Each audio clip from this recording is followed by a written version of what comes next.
कि एक गांव में एक आचार्य जी रहते थे, उनकी बड़ी खूबसूरत बेटी थी और उनके 3 शिष्य थे और तीनों उस लड़की को बहुत प्यार करते थे। बाप और बेटी दोनों बड़े कंफ्यूज थे कि विवाह किससे किया जाए, कि अब लड़की को किससे विवाह करना चाहिए। अगर तेरे मन में जवाब आ रहा और तूने मुझे नहीं दिया तो तेरे सर के टुकड़े टुकड़े हो जाएंगे।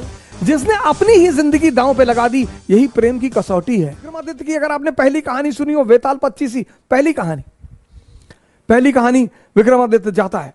सोचिए क्या शिक्षा देने का तरीका था हमारे देश में, कहानी सुनाकर संदेश देना। विक्रमादित्य जाते हैं, बरगद के पेड़ पर एक लाश को उतारते हैं, अपने कंधे पर रखते हैं,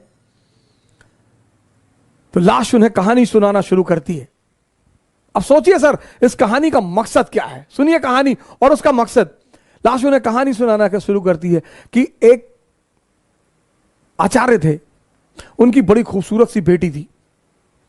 आचार्य के 3 शिष्य थे। अब देखिए क्या तरीका था पढ़ाने का, संदेश देने का। तो लाश ने विक्रमादित्य को कहानी सुनानी शुरू की कि एक गांव में एक आचार्य जी रहते थे, उनकी बड़ी खूबसूरत बेटी थी और उनके 3 शिष्य थे और तीनों उस लड़की को बहुत प्यार करते थे और तीनों बड़े योग्य थे। आचार्य जी को भी लगता था कि यार योग्य तो तीनों है, लड़की को भी लगता था कि योग्य तो तीनों है, तो शादी किससे करूं। बाप और बेटी दोनों बड़े कंफ्यूज थे कि विवाह किससे किया जाए। और जब लड़की यह सुनिश्चित नहीं कर पाई कि विवाह किससे किया जाए, तो एक दिन लड़की ने आत्महत्या कर लिया। अब जब लड़की ने आत्महत्या कर लिया,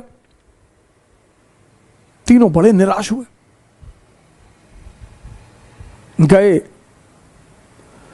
उसका दाह संस्कार किया। तो एक शिष्य तो तुरंत सन्यासी बन गया, वहीं धूनी लगा ली उसने उसकी कब्र के पास कि बस अब जीवन में कुछ करना ही नहीं, जिसको मैं प्रेम करता था वो बचा ही नहीं, तो अब जीवन में कोई सार नहीं, अब सिर्फ तपस्या करनी है और तपस्या करके ही जीवन को त्याग देना है।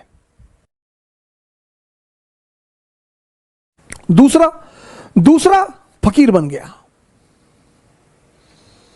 घूमने लगा देश विदेश में। उसे पता था कि हिंदुस्तान में कुछ संत हैं जो फिर से जीवित करने का मंत्र जानते हैं। लगा वो उन संतों को खोजने जो फिर से जीवित करने का मंत्र जानते थे। तीसरा जो उसमें था, वो डेली जाता था, उस मृत शरीर पे मसाला लेप लगाता था, साफ करता था, फिर उसे वहीं रख देता था। अब ये सिलसिला कुछ वर्षों तक चला, 2-4 वर्षों तक चला। तो वो जो घूम रहा था चारों तरफ, फकीर बन गया था, मंत्र की तलाश कर रहा था, पुनर्जीवन देने के मंत्र का जो तलाश कर रहा था, उसे एक दिन कुछ महात्मा लोग मिल गए, वो उस मंत्र को जानते थे।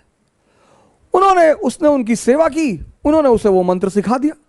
जैसे ही उसने मंत्र सीखा, वो भगा वापस गांव की तरफ और वापस आकर उसने उस युवती को फिर से जिंदा कर दिया। जब उसने फिर से जिंदा कर दिया, तीनों दावेदार फिर खड़े हो गए और अब तो युवती और सुंदर हो गई। तब उस वेताल ने विक्रम से पूछा कि विक्रम बता कि अब लड़की को किससे विवाह करना चाहिए। अगर तेरे मन में उत्तर आ रहा है और तू जवाब नहीं देगा तो तेरे सर के टुकड़े टुकड़े हो जाएंगे, और अगर तूने जवाब दिया तो मैं तुझे छोड़कर चला जाऊंगा। वेताल ने कहा कि अगर तेरे मन में जवाब आ रहे हैं, और ये नेचुरल प्रकृति है, हमारे सामने जब भी कोई परिस्थिति होती है, एक जवाब मन में आता है कि ये कर ले यार, नेचुरल प्रकृति है, नेचुरल जवाब आना ही है। तो वेताल ने कहा कि देख विक्रम, अगर तेरे मन में जवाब आ रहा और तूने मुझे नहीं दिया तो तेरे सर के टुकड़े टुकड़े हो जाएंगे, और अगर दे दिया तो मैं चला जाऊंगा। तो विक्रमादित्य ने जवाब देना शुरू किया, कहा जो मंत्र सीख कर आया और जिसने पुनः जीवन दिया वो पिता तुल्य है। जीवन देना का काम किसका है? पिता का। क्या दर्शन है सर! जीवन देने का काम किसका है? पिता का। तो जिसने मंत्र सीख कर जीवन दिया वो पिता तुल्य है, मुझसे विवाह नहीं होगा। जिसने उस शरीर की सेवा की 4 साल तक, वो पुत्र का धर्म है। सेवा करना पुत्र का धर्म है, वो भी बाहर हो गया।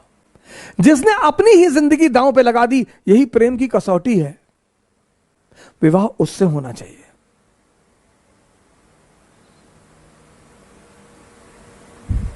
यह था शिक्षा देने का तरीका। और जैसे ही विक्रमादित्य ने जवाब दिया, वेताल उड़ चला कि तूने बोल दिया विक्रम। यानी अब सुनिए इस कहानी का दूसरा उद्देश्य क्या है। मौन, परम की जो प्राप्ति होगी वो मौन में होगी।